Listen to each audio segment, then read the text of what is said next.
Get a new wife for my son. You're useless. The day our multi-generational house was finally completed. Such heartless words were thrown at me with no remorse by my mother-in-law. I knew she didn't think highly of me. Still, considering her feelings, I agreed to build the multi-generational house. Yet I never imagined being treated with such contempt. With words stuck in my throat, I stared at her with her smug smile.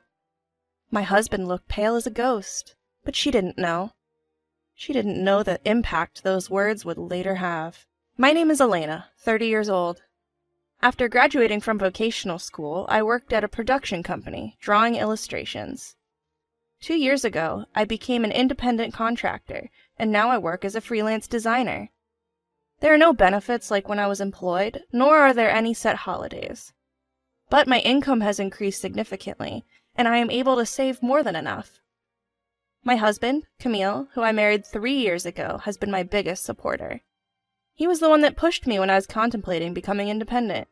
"Elena, I believe you can be successful even on your own," he said. "But if I fail, I'll lose my income, and it will be a burden to you, Camille." "Don't worry about that. We're a team, remember? If you want to try something new, I want to support you." "Camille." "Don't worry. Even if anything happens, you're not alone. I'll support you with all my might." "Thank you. I'll give it a shot." And so, with Camille's support, I became an independent freelancer. At first, jobs were scarce, and my income was close to zero. But with my husband's support, I didn't give up and kept going. Now, 2 years later, I have more work than I can handle, from regular jobs to major projects. Somewhere along the line, my income exceeded both my previous income and my husband's, and now my annual income exceeds $10 million. We started spending more luxurious time together, like going shopping, traveling to match my husband's days off thanks to our comfortable financial situation. Then one day, while working at home, I started feeling a little unwell. When the discomfort didn't subside after a few days, I went to the doctor, and to my surprise, I was pregnant. I went home and nervously awaited my husband's return. In the evening, as usual, he came home and I immediately brought up the topic. "Hey, Camille, you know I haven't been feeling well lately, right? So I went to the hospital today." "Oh, right. I'm sorry I couldn't go with you. Are you okay?" "Yeah, and actually, I'm pregnant." "Huh? You're pregnant?" He stared at me with wide eyes. Surprised, his bag slipped from his hand and asked, "Really?" With a big smile, I nodded. Seeing my response, Camille hugged me tightly. "Thank you. Thank you so much, Elena. I'm so happy." "Whoa, I can't breathe, Camille." "Oh, I'm sorry. I was just so happy." "Seeing you this happy makes me happy too, Camille. Let's work hard together." "Absolutely. I will work even harder, so that you'll be okay even when you're close to giving birth and can't work." "Thank you. I plan to work until the last minute too," I told Camille, my smile emerging naturally as I saw his tearful expression. We began to eat the dinner I had prepared, but my husband could only talk about our future child. "I wonder what the gender will be.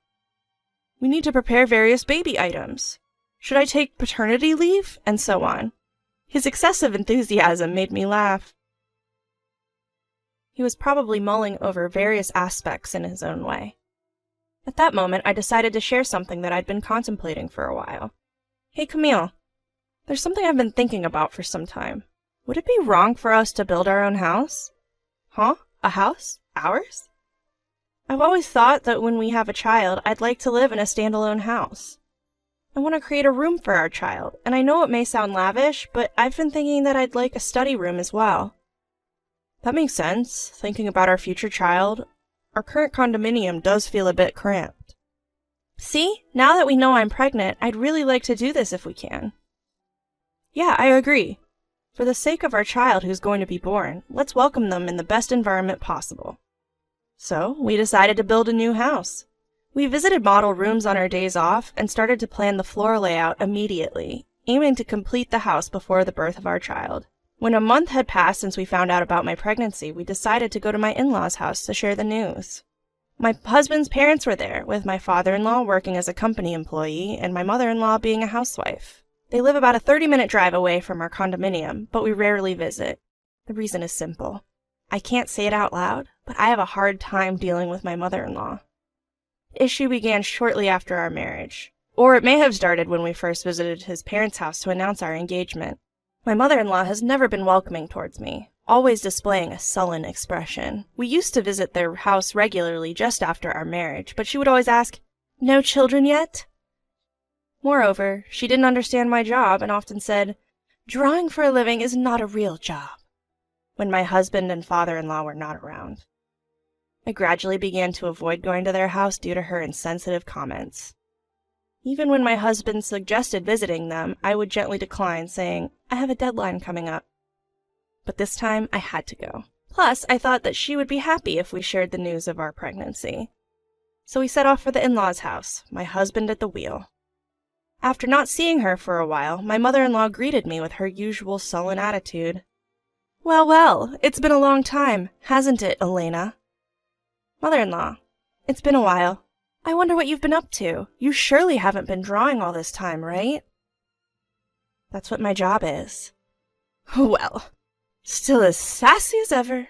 And here I thought you might have changed after being away for so long." She spoke to me this way in a hushed tone when we were alone, yet played the part of the good mother-in-law in front of my husband and father-in-law. When my husband announced my pregnancy, she directed a saccharine voice towards me. "Oh my, Elena, congratulations. I'm truly happy to hear I'll be seeing my first grandchild so soon." "Uh-huh, happy. Is the baby a boy or a girl?" "No, it's still too early to tell." "Well, it doesn't really matter, as long as the baby is healthy." "Yeah, you're right." I plastered on a smile, careful not to spoil the mood. After that, we all got caught up in casual chatter, my father-in-law joining in too. Then, amidst the light-hearted banter, my husband dropped a surprising piece of news.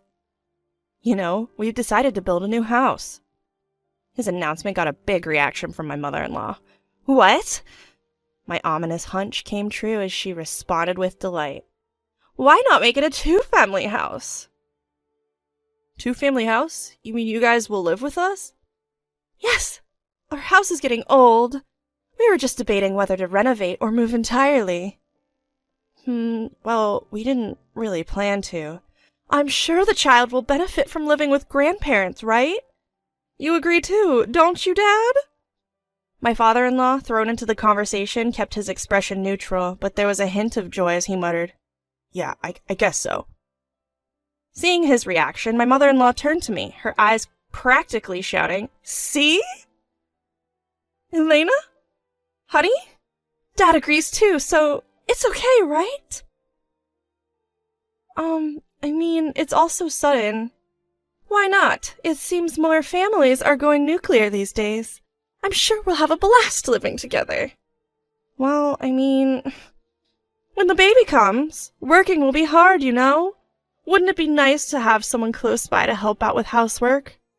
Well, I had to admit, she had a point. I wanted to keep my job even after the baby was born, and if my mother-in-law was willing to help, that was definitely a good thing. But should we really live together? She seemed genuinely thrilled about the baby. Meanwhile, I found myself caught in a whirlpool of conflicting emotions. From then on, my mother-in-law changed her attitude towards me entirely. Regular texts started arriving on my mobile phone. "How are you feeling? If you need anything, just let me know." And other gentle messages. Maybe the pregnancy made her reconsider her attitude. I began to lower my guard just a little. One day, my husband asked, "What are we doing about the two-family house thing?" With my mother-in-law's increasing kindness, my thoughts began to shift. "Well, since your parents are so insistent, maybe we should give it a shot." "Really? Are you sure? I thought you didn't like my parents." "True, I was a bit wary of your mother and avoided going to your parents' house. But ever since we found out about the baby, she's been really kind. I think I want to give it a shot." "I see. Thank you, Elena. My mom can be a bit self-centered, but I think she's genuinely looking forward to our child." "Yeah, I get it. It really comes across." "Well, we need to revise our plans then. Let's discuss it with the construction company." A few days later, we visited the construction company we had consulted earlier and told them that we wanted to move forward with building a two-family house. Since we had some floor plans in mind, we decided to expand on them. The plans for our new home progressed steadily, with us sometimes even bringing my in-laws along to the construction company. But I was still oblivious, unaware that this decision would lead to such a predicament. A few months later, as I was about to enter my 3rd trimester, we started the construction. When I called my mother-in-law, or MIL, to share the news, she dropped a bombshell. "Ah, I've waited so long for this moment. I was getting pretty sick of having to be nice to you." "What, mother-in-law?" "Your baby's a girl, isn't it? You're so useless. Didn't I tell you not to have anything but a boy?" "Wait a minute. When I told you the gender last time, you said, 'Girls' clothes are cute. That's nice, too.'" "That's because your husband and Camille were there. You're not an idiot, are you?" "Is that so?" Her words hit me like a blunt object. I was speechless. She continued mercilessly. "Just to let you know, it's too late to regret it now, you know? The house is already under construction. I was just buttering you up to live in the new house." "Mother-in-law?" "Oh, by the way, I've prepared quite a few things, too. Look forward to it, okay?" With that, she hung up, leaving me with the dial tone. I had no idea what mother-in-law meant by preparation, but the shock that she hadn't changed a bit was even more significant. I wanted to talk to my husband, but I couldn't muster the courage to say it to his happy face, saying, "It's almost here." I thought I would finish giving birth first, calm down, and discuss it by the time the house was finished. A few months later, our daughter was born safely, and the house was completed about half a year later. We had already told my husband the rough details, and decided to keep the relationship with mother-in-law to a minimum, but let her live in the 2-family house we had built. However, on the handover day, mother-in-law, who was swollen with anticipation, said to me, "Finally, this moment has come. Elena, thank you for your hard work. Now you're on your own. Good luck with your job and childcare." Excuse me, mother-in-law? Not just me, but my husband and father-in-law, who were present, were also at a loss for words. Thinking the house was built so anything would do, mother-in-law continued to utter ruthless words. "I'm sure you know, but I hate a charmless bride like you. If you understand, why don't you just leave with that child?" "Wait a minute, what are you saying?" "I've found a new bride for my son. Divorce your incompetent husband." "A new bride?" "I've asked everyone I know who has a daughter. I looked for a docile child among them. I think she will be quiet and become a housewife, as I say." At that moment, something inside me crumbled with a crash. A new bride? You've got to be kidding. I was thinking about forgetting everything that had happened so far and allowing her to live with us. Enough. I'm going to kick her out. With a resolute mind, I clearly say to the grinning mother-in-law in front of me, "You're the one that needs to leave, mother-in-law." "What? What are you talking about? It's a house built by my son, so there's no need for me to leave." "Oh, you're pretty confident, aren't you?"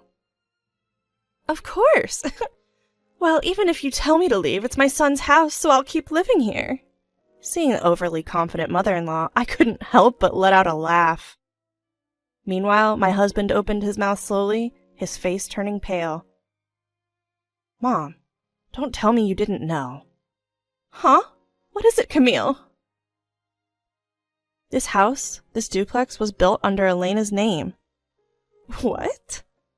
The smile that mother-in-law had worn so proudly just a moment ago disappeared instantly, replaced by a shocked expression. Visibly upset, she somehow managed to put words together. What are you talking about? She doesn't even have a job. How could she?" "That's what I've been telling you. Elena is an independent woman. She earns much more than I do." Was that true?" "Of course it's true. When we decided to build this duplex, we went way over our budget. But Elena covered the excess costs." "What? That can't be true." The once smiling mother-in-law quickly turned as pale as a sheet. The final blow was dealt by my father-in-law. He launched a sharp accusation at mother-in-law, who had crumpled on the spot. "What was that comment you made earlier? Don't tell me you've been treating Elena like this behind our backs all along. And what was that about wanting a new wife? No, that's not it. I was just thinking about what's best for Camille. What's best for Camille? This was all your doing. How could you do this to Elena? I never thought you could be so low. I want a divorce. No, please, father-in-law announced. I'm going to get the divorce papers, and left the room. Left behind, mother-in-law turned to me, her eyes filled with tears. Elena, please! You have to help me. If things continue like this, he's going to divorce me. What do you mean, help? This is all you're doing, isn't it? Don't say that! I admit I was wrong. From now on, I'll accept you as my daughter-in-law, okay? Please! Despite her words, she wasn't sorry in the slightest. Looking at mother-in-law, who cared only about herself, I was utterly disgusted. I stared at her with the iciest stare I could muster, and let loose. Accept me? Accept me as your daughter-in-law? I couldn't care less about your acceptance. We're not a family anymore, remember? You have some nerve to say sorry without meaning a word of it, you scum. You! How could you call me scum? Excuse me? You, who's been hurling insults at me this whole time, are now playing the victim? You ruined the chance I gave you. From now on, I will never forgive you. You're not allowed in this house, and you'll never see our daughter again. If you understand, then get lost right now. You're worthless. Leaving mother-in-law where she stood, my husband and I, still holding our daughter, went inside the house. We locked the door behind us, refusing mother-in-law any access. Ignoring mother-in-law's incessant yelling outside, father-in-law returned with the divorce papers. He made mother-in-law fill them out on the spot and immediately went to file them. It turned out mother-in-law had been borrowing money from father-in-law.